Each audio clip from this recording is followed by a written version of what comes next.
Mark, why isn't Dale Murphy in the Hall of Fame? He should be in the Hall of Fame. He's too nice. Let's talk about it and find out why.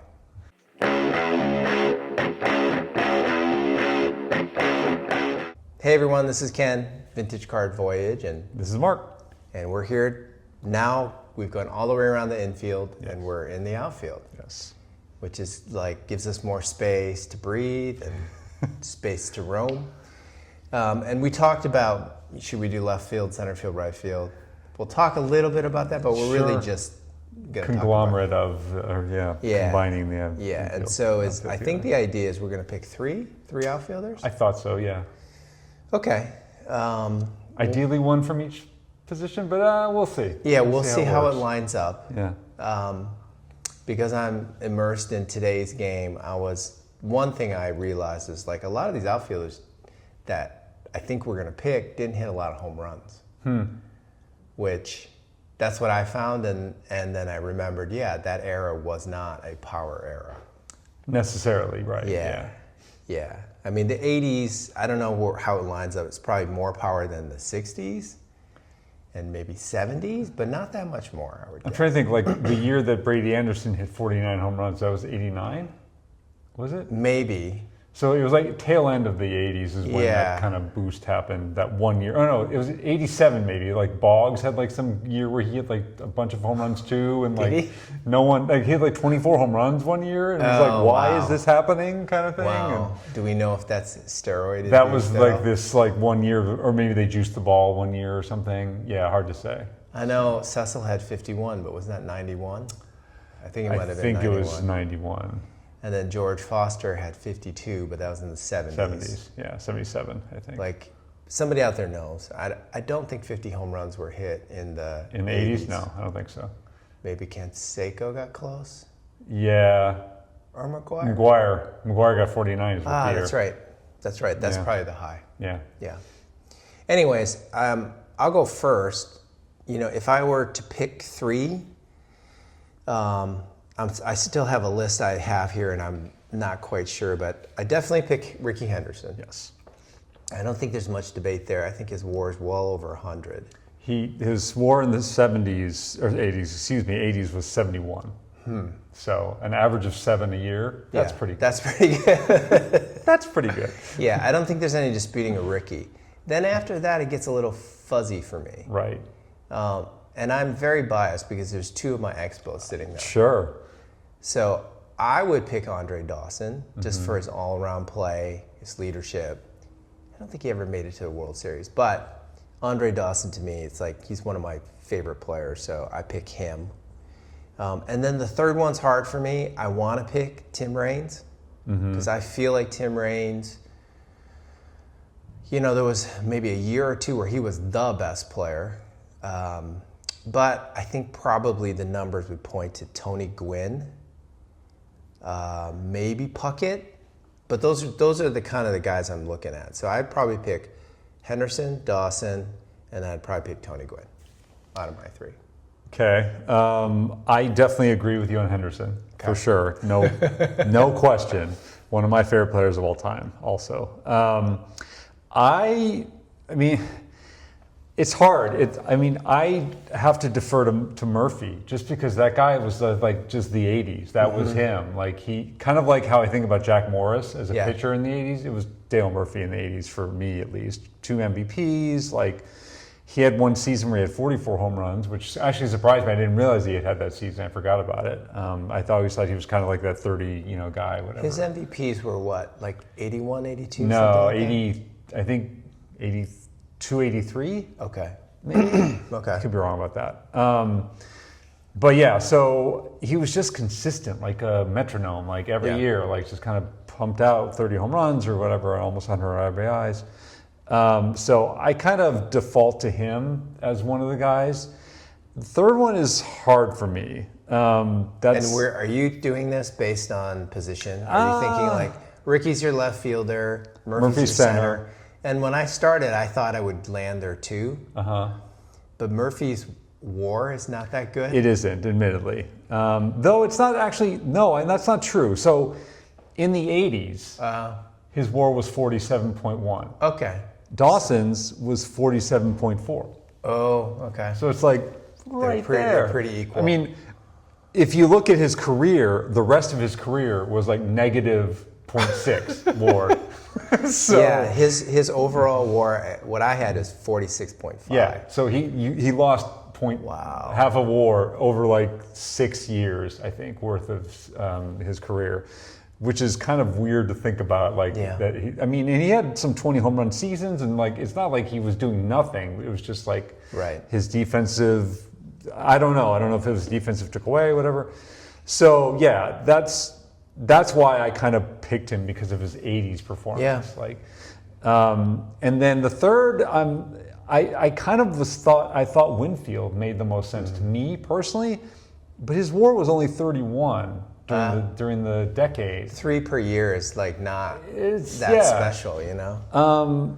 Raines was like 45 WAR during the decade. So that's pretty good, especially because like in 80, he kind of like maybe had half of a year or something. And like 81 was when he actually, but he also had a strike season, which obviously everyone else did. But so it's a hard one for me. And then Dwight Evans. Yeah, was really good. I think if you look at his WAR for the decade, I didn't look at it, but it I was know it's 42.3. So it's like in the conversation, really, I think. Which is interesting though, because if you think even in the 80s, which we lived through, I would not have thought of him as one of the top 3 outfielders. Right. He's always kind of unsung. I knew he was a great outfielder, great arm. Batting average was maybe not that high. He had good power. I don't even think in the Red Sox he batted 3rd or 4th or maybe 5th or 6th. Probably something 5th, like I would think. Yeah. I would think. But maybe I'm wrong. Because they had Rice. and Rice and Lynn and So. I mean, it's hard with me with guys like Puckett and Gwynn because they didn't play the entirety of the decade. So it's hard for me to kind of like, they're obviously amazing, but I just don't know if I think about the entirety of the decade. Because I was also looking at like Darryl Strawberry, for instance, like, and Eric Davis. Like, Eric Davis is amazing for like 2 years. Yeah. But that was kind of it. Yeah. Right. And Strawberry. Eric Davis is like best player in baseball maybe those 2 years. Yeah. He was like a little blip in the 80s, and it was kind of like we expected so much and then kind of nothing came of it. So, yeah, I don't know. It's hard for me to settle on a third. Maybe Dawson is the choice for the best of like the third guy, but I don't know. Yeah, maybe for you it's 2 center fielders. You can have Dawson, and Dawson was not playing. He was not playing center all the way through the 80s. I think he moved to left or something like that. I mean, if I was forced to choose a right fielder, I might actually choose Dwight Evans over Winfield. I don't know. I'm a stats guy, so and also just like Dwight Evans was also just very consistent and like underappreciated. Would you pick Evans over Winfield? Because didn't Winfield play right field? Yeah, they're both. That's what I'm saying. I think Dwight Evans over Winfield. Oh, okay. I think. Which I don't know. I don't know if I'm being not fair to Dave Winfield or not, but their stats are really pretty comparable, I think. Evans actually, amazingly, Evans had more home runs than Winfield did in the decade, like 30 more home runs, which is kind of amazing, honestly. I think I'm also very influenced by the fact that I've seen all these videos where people will interview a pitcher and they'll be like, who's the toughest batter you faced? It feels like it's always Barry Bonds or Tony Gwynn. It's like those 2 guys. And so I would love to have Tony Gwynn in my right field. That's why I'm picking him, even though I know he didn't start until 83. Right. 82, yeah. 82, yeah. And then I'm putting Dawson center field. Even though Dale Murphy, I love Dale Murphy. I think he should be in the Hall of Fame, even though he's got a low WAR. I think he should be an exception. Maybe the Koufax rule, right? Like, just some spectacular years there. Right. And then left field would be Ricky Henderson. Well, Mark, I think we're on the right track because I have this Sports Illustrated baseball book of the 80s. Yes. And they break it American League and National League. And in the American League, they have Ricky Henderson, Robin Yount at center. Yeah. Which I would not have picked. I did not even look at him as far as center field goes. I didn't think about him. But they have your guy, Dwight Evans, in right field. Yeah. And then in the National League, and this could explain our differences because I was very much a National League guy. Right. Because of the Expos. Sure. Tim Raines left field, Dale Murphy center field, and then Tony Gwynn right field. Right. So yeah, we're kind of around the right place. And I'm sure a part of my bias toward Murphy is seeing him on WTBS, like every day, Yes. kind of thing. So yes, that helped. and the other reason to put him in the Hall of Fame, he's like a great guy by all accounts. Yes. He's like a really good guy to this day, great spokesman for the MLB. Yeah. Yeah, so I don't have any qualms with your starting 3 outfielders, but it's good that we have a little bit of difference there. Yes. I mean, it's hard to vote against Ricky Henderson. I mean, Yeah. Come on. We both have Ricky in our left Yes. field. Yeah. And then this is the point where I usually turn and we start to talk about who's not in the out of outfielders who should be into the Hall of Fame. And there's a huge list of guys, I think, sitting there like 50 WAR, 60 WAR, right. Dale Murphy, 40 WAR territory. Mm-hmm. Is there anybody that you'd go for bat for who's not in now? I mean, I'd love to say Kirk Gibson, but I don't know that he is justified, I don't think Kirk's making it, even though he's had those spectacular moments everyone remembers. And I would love for him to be in. He's all very good. I mean, that's fine.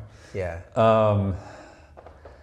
Yeah, it's a good question. I really wasn't thinking about that. Like Darryl Strawberry, he kind of petered out. I just remember when he came out, he was just such a wow, this guy could be amazing, in his career, and just never materialized.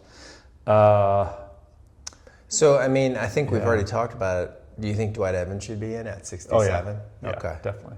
But are his chances up? Do you know about that? He's probably been in the different ballots and hasn't made it. Yeah, I wonder if the whole thing with now that Pete Rose is available to be entered in, if he's going to be. I mean, because Evans will be the 80s guy, because I don't think he'll be 70s. Mm-hmm. That's not part of it. So, yeah, I mean, I feel like he's him and Whitaker are the two guys from where their careers were in the 80s, or where they're going to be, and Murphy. Yeah. Where they're going to be thinking about who are these guys going to be. So maybe eventually they get in. Yeah, I think so. Yeah. So I have a bunch of names here. I'm just going to rattle off. Guys that I think should be considered. So the first one's Carlos Beltran. He's at 70. Yeah. And I think during his playing career toward the end, people thought, he's going to make the Hall of Fame. But there was a little bit of controversy there. A little bit. Yeah. Yeah. So, but I think he'll eventually get in. That's my sense. As memories fade. Yeah. Yeah. So there's Beltran. A couple guys that I'm not sure should be in that I want to talk about is Kenny Lofton. I've always thought he should be. Yeah. He's 68.4. Yeah. Andrew Jones is somebody that I think should be in because of his amazing defense in center field. He's 62.7, and plus he's got a World Series, and they're and his offensive stats are pretty good too. Yeah. So, and then another one who's a little controversial is Manny Ramirez. Manny v. Manny. Yeah. And Manny Ramirez at 64.3, but 2 World Series, a World Series MVP, a batting title, and 12-time All-Star. If David Ortiz got in, why can't Manny Ramirez get in? Yeah. I don't know. That's all personality and likability. Right. Yeah. I mean, I do think Manny should be in. I think Andrew Jones should be in. I think Kenny Lofton should be in. Yeah. Beltran. And then there's some even more fuzziness as you get down the list. So there's Sheffield, Gary Sheffield at 60.5. Who claims innocence. Right. Right. Is he believe with that's Palmeiro right. in some island with Rafael Palmeiro? Or maybe he admits to using it, but used it for another thing or something. I think maybe I could be. Memories are fading on this one as well. I don't remember. He was a great player, He great was. hitter. I think his problem has always been, that obviously, but also he played with so many different teams. Yeah. He never established himself with one team in people's memory. Yeah. And then there's Sammy Sosa, who I think is doomed at this point. I mean, he did enter the Cubs Ring of Honor, or whatever it's called, this year, I believe, because of an apology that he made. So maybe he's thinking about his legacy in that respect. I don't know. Right. And, just to give reference, Jim Rice is in. Jim Rice's WAR is 47.7. Right. So there's a bunch of instances of outfielders with lower WAR who are solidly in, and I feel like did he get in pre like the WAR discussion? oh, I'm sure. So that's why, right? Yeah, I'm guessing that's why. If like someone like that's what makes the Harold Baines entry like what? Yeah. Why did he get in? Yeah. We know about WAR and yeah, I know. And then there's Jim Edmonds at 60.4. Again, I Defense. think he's going to have trouble getting in. Just when I think back on his career. Right. But here's a surprising one: Reggie Smith. Reggie Smith is at 64.6. Yeah. That's like way higher than I would have remembered. I mean, he started playing in the 60s before I was watching. Right. So I know he was a great player and a home run hitter, but Hall of Fame? Yeah. You wouldn't think it. Yeah.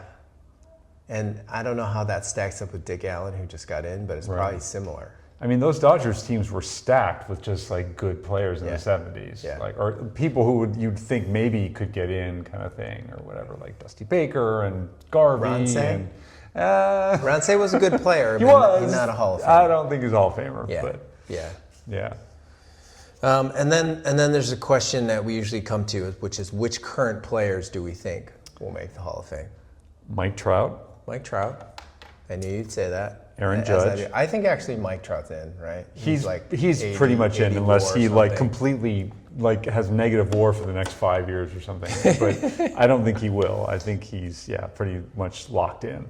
And then I would say this guy Mookie. Yeah. Mookie Betts. Mookie Betts is probably in also. He's already at 70 or something. He's like definitely. I mean, I saw an article talking about how maybe Betts could overtake Trout as like the player of a certain like period of time, like decade or whatever. I don't know. I mean, I love Mookie Betts. I think he's amazing. He's a great bowler too. He is. Like really good bowler. Two-sport athlete. Yeah. Yes. And you said Judge. Judge for sure. Judge is in. His WAR is not like if he died tomorrow. There might be debate that he should get in because he's at 50 something. I think because of what he's done the last few years, he'll get in. Yeah. It's kind of the Koufax thing. Yeah. Right? So, he's definitely there. There's Tatis, who's a thought right now, certainly. Funny you should say that. Yes. Tatis is around 20 something, and he's only 26. He's got the controversy issue Yes. that might be a problem for him. But he to me is somebody who's got Hall of Fame talent. Like Right. if he can somehow get some consistency, if he can follow kind of the path that Manny Machado's on, where Manny has just been very consistent for a decade, Right. he will get in, I think. And then, of course, I can't leave out two former Nationals. I guess he's a first baseman now. Right. Yeah. Yeah. So can we talk about him? I mean, he was an outfielder for a long time. That's why, I mean, Betts is a shortstop, right? So, like, Yeah. you know. And there's talk about him going back to the outfield. Oh, interesting. Yeah, like one of my Phillies fan friends says that they're trying to get Bryce Hoskins back. Oh, Rhys Hoskins. Yeah, Rhys Hoskins. Yeah. At first base because he used to be a Philly and Right. and he loves Philly to play first base. And I said, what would they do with Harper? They'd put him in the outfield, I guess. I think Castellanos is not a great fielder. So I happen to know someone in the Phillies organization. I can't speak to what they do right now, and I don't think they know any of this information, but yeah. okay, then it's probably an unfounded rumor. Yes, it's all rumor. No, But apparently Harper wouldn't mind going back to the outfield. Interesting. No, Yeah. I mean, not surprising, I guess. Yeah. You know, I guess, well, as he ages, maybe he wants to go back in the infield. Who knows? But, you know, Yeah. he's only 32 right now, I think, 33? Something like Something that. like that. And then Juan Soto. This is Soto. is my favorite Soto Yeah. card because he's in an Expo uniform. Right. And Soto to me is another one who's kind of a lock, even though he's so young. He's 26, I think. Yeah, and he's having not a great year this year. I have him on my fantasy He's team. getting Come getting a little. Isn't he getting hot lately? He is. This is his typical thing. Yes. Starts out slow and he'll pick it up. Especially with a new team. That Right. happened with him with the Padres. Not with the Yankees, Not because as much, he yeah. was getting to see lots of good pitches there. With Judge, yes, Yeah. exactly. Yeah, so is there anybody else, any hotshot prospect outfielders? Well, I just literally on both my teams picked up the guy from the Royals, Jack. Caglione. Yeah, Something like Caglione. that. He's, I think, playing in the outfield right now. I think he's the first baseman. He's qualified as first baseman, but I think he's playing in the outfield. So here's hoping. Yeah. I mean, there's a lot of hope and talk about Pete Crow Armstrong. He's great. Yeah. He's on one of my teams, actually. Yeah. I like him. And they were playing the Nationals yesterday, and there was should have been a double or triple in the alley, and he ran it down and caught it. And I was like, he was not even in the picture. He's like really fast. Yeah. And fearless out there. He ended up like just touching the wall, but I was like, wow, impressive. Yeah. Yeah, so he probably has the tools. And then, he's young too, isn't he? Yeah, I think so. And then I think James Wood, my Nationals guy, Sure. has potential. He's 22, and he's just tearing it up right now. 6'7". I think he'll move to first base at some point, maybe DH. Right. But just a pure hitter. And I've seen a bunch of them now. Great left-handed players, Harper, Soto, and then Wood. So for some reason, the Nationals always get a great left. Hopefully they won't lose this guy. Yeah, I know. So, but is there anyone else?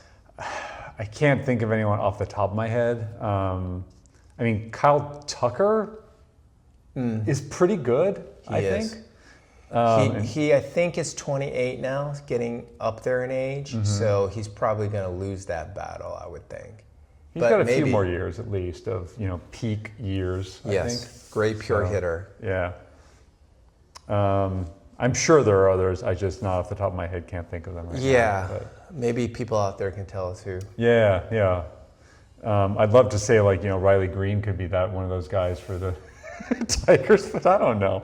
Who knows? Riley's how old now? He's probably 29. Okay. Maybe I'm blanking on that. I don't know for sure. It is interesting though that just off the top of our heads we can't think of these great prospect outfielders. I don't follow baseball like I used to. Other than Wood and Crow Armstrong, I can't think of. I know there are probably a few, but. Yes. Feel free to embarrass us in the comments. Yeah. Please. Right. Anyways, I think that's going to do it for the outfield. Sure. Yeah. Next come the pitchers. Pitchers. Are we doing starting pitchers? I think starting pitcher and then relief pitchers, yes. Okay. I do have a few pickups that I was going to show. Yeah. These are all TTM autographs. This one I really like is Denny McClain. Nice. Mark's a Tiger fan, so yes. The inscription is an awesome one. Awesome, nice. This is a basketball one, Kurt Rambis. I was a Laker fan, and it's inscribed to Ken, so I love that one. I saw a recent picture actually of him. They had a reunion at Magic Johnson's place or whatever. And I did not know that it was Kurt Rambis. It took me a second. I think he's lost weight and looks different. Yeah. Did he shave his mustache? Maybe? I don't remember. Yeah. But I was like, is that really okay? And then this one I like just because it memories, right? It's like Rocket Ishmael, and Rocket wrote me a little note back, which I love. So nice. And then here's a local one, Tom Rathman. So great fullback for the 49ers. One of the best fullbacks, I think, of recent time. Yeah. And then Kenny Houston, who is Hall of Fame safety. Yeah. And then one more Hall of Famer, which is John Stallworth for the Steelers. I did not know that Ken Houston was still alive, actually. So that's awesome. Well, let's hope he is, because I got his autograph back. My update is I recently went to an estate sale where I picked up a decent collection, and I've shot a few videos for it of my basically going through all the cards and picking out the Hall of Famers and in real time. So it was fun. So maybe when you do the video, you can give us a few tips on what you look for before you decide you go to an estate sale. Yeah, I mean, so this one I knew ahead of time that it was going to be 60s, 70s, 80s cards, and so I was like, okay, that appeals to me. And then it's I got there and there's a line developing already. Their line had been developing already. I got there 45 minutes early and there were already 20 people in front of me. So Wow. Then it's like, and I happened to meet a guy in front of me who was also looking for cards, and so we were talking about that, the whole experience. Yeah, I know it's hard to say it. Like it's all this thing where the people like kind of gravitate towards certain things, and then it's like it's a competition. Like I've got this box, you get that box. Like we're looking through whatever, and then the guy who was running the estate sale comes over. He's like, I'd rather you guys not pick through. He's like, I'd rather you buy a box by itself, like just boxes, whatever. And so I'm like, okay. And then as we're looking, I'm like, the guy, he comes back, I'm like, how about I buy all the boxes? Like a certain number. There are a few other things, whatever. And I'm like, how much for all these? And he gives me the number. I'm like, yeah, I can do that. So that's good. Yeah. You did that with the other person there? With him there, after he had picked through. I let him kind of finish picking, one box, whatever. And I'm like, yeah, that's fine. Take them. It's cool. Is this typical at estate sales now? Yeah, I mean, the funny thing is the guy who was picking through, I'd seen him at a previous estate sale that I'd been at that also was like a lot of 70s. I remember he only would really look at giants because, we're in the area. And so I think that's kind of what he was picking. Okay. But yeah, it's kind of like that. It's hit or miss, obviously. A lot of the time it's just junk wax. And you're like, okay, I don't need this. But yeah, it's fun though. It's a fun little trip. Yeah, I haven't done it. I would like to do it someday, but the 20 people in line before it opens is making me think, maybe I won't do it. It really depends. Like, because this one, they specifically were advertising collectibles. And so that there's going to be a lot of people coming for those kind of, things. So, yeah. Well, I'm excited to see what you find. Yeah, it's a fun one. So. Yeah. Okay. But yeah, I think that's kind of it. Yeah. So that's it. That's a wrap. For now, we'll see you guys for pictures. Thanks, everyone. Bye.